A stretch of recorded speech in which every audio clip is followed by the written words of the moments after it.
Dios les bendiga con ustedes aquí Rafael Marrero, su siervo de Dios y del Señor Jesucristo, trabajando en la iglesia First Baptist Church en Birmingham, Ohio, que pastorea el doctor Marvin Osborne, en la ruta 60 entre el pueblo de Vermilion y de Wakeman. Allí servimos al Señor en aquellos que nos permite hacer y que nos ayuda a hacer por su gracia y para su gloria y su honra. Le invitamos a que nos visite si no tiene una iglesia local a la cual asiste. Es una iglesia, aunque de habla inglesa, pero usted puede ir si entiende el inglés y va a recibir palabra de Dios, le aseguro, desde lo que es la Biblia, las Escrituras, la palabra de Dios, y va a recibir también el amor de Dios conforme a que la palabra nos enseña de amar al prójimo como si fuese a mí mismo. Y vamos a continuar con los devocionales de Salmos y vamos a entrar en un salmo que es muy precioso, muy extenso, y pudiéramos estar hablando de este salmo hasta quizás el año que viene, pero no lo vamos a hacer. Es el Salmo 119. El Salmo 119 es el salmo más largo y el libro más largo en toda la Biblia. En realidad es un acróstico de 176 versículos, tiene el Salmo 119, dividido entre 22 secciones de 8 versículos cada sección. Una octava como diríamos en la música. Una octava de versículos es cada sección. 22 secciones de 8 versículos. Y cada sección de esos 8 versículos empieza con una letra del alfabeto hebreo en el orden en que están en el alfabeto hebreo. Así que cada sección, recuérdense, de cada 8 versículos es una sección de versículos. Y recuérdense que cuando empieza cada sección, la primera palabra de ese primer verso, de esa primera sección, es una letra del alfabeto hebreo. Y así consecutivamente hasta llegar a los últimos versículos, incluyendo la última octava del versículo 168 al versículo 176. Hay dos ideas básicas presentadas en el libro de Salmos capítulo 119. Básicamente dos ideas. Primero, presenta los caminos de Dios versus los caminos de los impíos. Y segundo, nos presenta el rol transformativo de la palabra de Dios cuando nos sometemos a ella. Primero, los caminos de Dios versus los caminos de los impíos. Segundo, el rol transformativo de la palabra de Dios cuando nos sometemos a ella. De hecho, este salmo empieza muy parecidamente a lo que leímos en el Salmo capítulo 1, el primer salmo. Bienaventurado, y así empieza este salmo, el varón que no anduvo en consejo de malos, ni estuvo en camino de pecadores, ni en silla de escarnecedores sentado, sino que en la ley de Jehová está su delicia, y en su ley medita de día y de noche. Dos pensamientos, recuérdense, dos ideas: los caminos de Dios versus los caminos de los impíos. Segundo, el rol de la palabra de Dios que nos transforma cuando nos sometemos a la palabra de Dios. Y fíjate cómo comienza el Salmo 119. Bienaventurados, igual como leímos en el Salmo 1, los perfectos de camino, los que andan en la ley de Jehová. Bienaventurados, de nuevo, los que guardan sus testimonios y con todo el corazón le buscan. Versículo 3, pues no hace iniquidad los que andan en sus caminos. 3 versículos. Tan pronto comienza el Salmo 19, las dos ideas: los caminos de Jehová, los que no guardan los caminos de Jehová, la palabra de Jehová, los testimonios de Jehová, los que andan en sus caminos versus los que hacen iniquidad. De entrada, los dos temas los vemos en los versículos del 1 al 3. Pero nosotros nos vamos a enfocar en esta serie de devocionales en el versículo 9 por ahora. Ese primer versículo 9.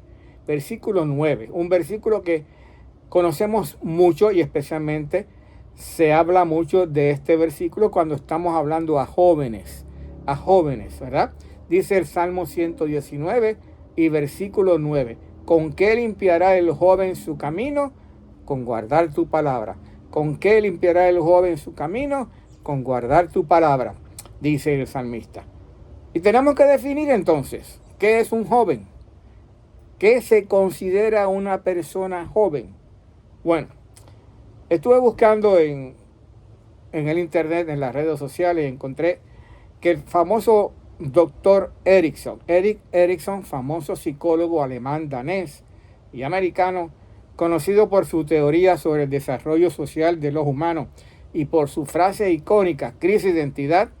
Para el Dr. Erikson, un adolescente es aquella persona entre los 13 y 19 años y un joven adolescente es toda persona entre los 20 y los 39 años. Para el Dr. Erikson, un joven es, por ejemplo, un adolescente es aquella persona entre los 13 y los 19 años y un joven adolescente es toda persona entre los 20 y los 39 años. Para el judaísmo, ya que estamos leyendo desde la palabra de Dios, el judaísmo considera, y les voy a leer la siguiente información: si bien la conciencia moral empieza a forjarse a los 9 años, los conceptos de moralidad, de qué es bueno, de qué es malo, qué puede o qué no puede hacer, comienzan a forjarse hasta los 9 años. Para el judaísmo no es sino hasta los 12 o los 13 años que realmente se determina o se termina de desarrollar. Y es a esta edad, a los 13 años, que la persona, para el judaísmo, entra a la etapa adulta, porque el pensamiento lógico y moral ha terminado de construirse y ya la persona puede hacerse responsable de sus acciones, porque ya puede entender la plenitud y la consecuencia de los mismos. Y repito, para el judaísmo es a la edad de 13 años, bien, que la persona entra a la etapa adulta, porque ya a esa edad es que el pensamiento lógico y moral ha terminado de construirse y la persona ya puede hacerse responsable de sus acciones, porque ya puede entender con plenitud las consecuencias de las mismas. 13 años. A esta edad dice, hay una práctica en el judaísmo que se llama bar mitzvah o bat mitzvah. Para mujeres es bat mitzvah a los 12 años, para los hombres es bar mitzvah a los 13 años, y es que hasta ese momento la persona está obligada a obedecer los mandamientos, bien, porque antes no tenía herramientas para aceptarlo ni entender sus implicaciones. Después de esa edad, bien, ya la persona, como puede entenderlo y puede hacerse responsable de sus acciones, entonces, o debe hacerse, se considera un joven la persona. En nosotros, en la tradición occidental, yo diría que podríamos considerar una persona joven entre los 15 y los 30 años.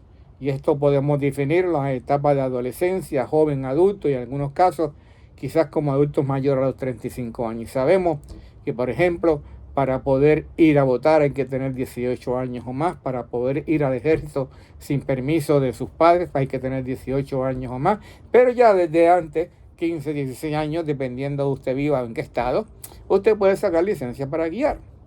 Y es importante porque vamos a hablar de el joven y el joven en su camino. Lo vamos a ver en el siguiente devocional.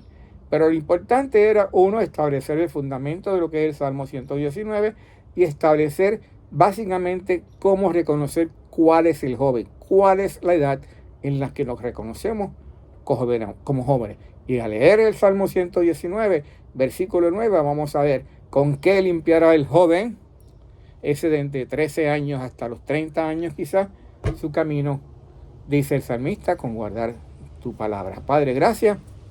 Bendice esta palabra, Señor, y sabemos que es una introducción a un verso de tu Salmo 119, pero utilízalo, Señor, para que podamos también, Señor, recibir bendición y recibir enseñanza, Padre amado, de tu palabra. Padre, gracias, Señor, y rogamos en el nombre de Cristo Jesús que tú la lleves a los corazones de los que le están escuchando, para que sea de bendición, Señor, y de fruto para vida eterna. En el nombre de Jesús que oramos. Amén.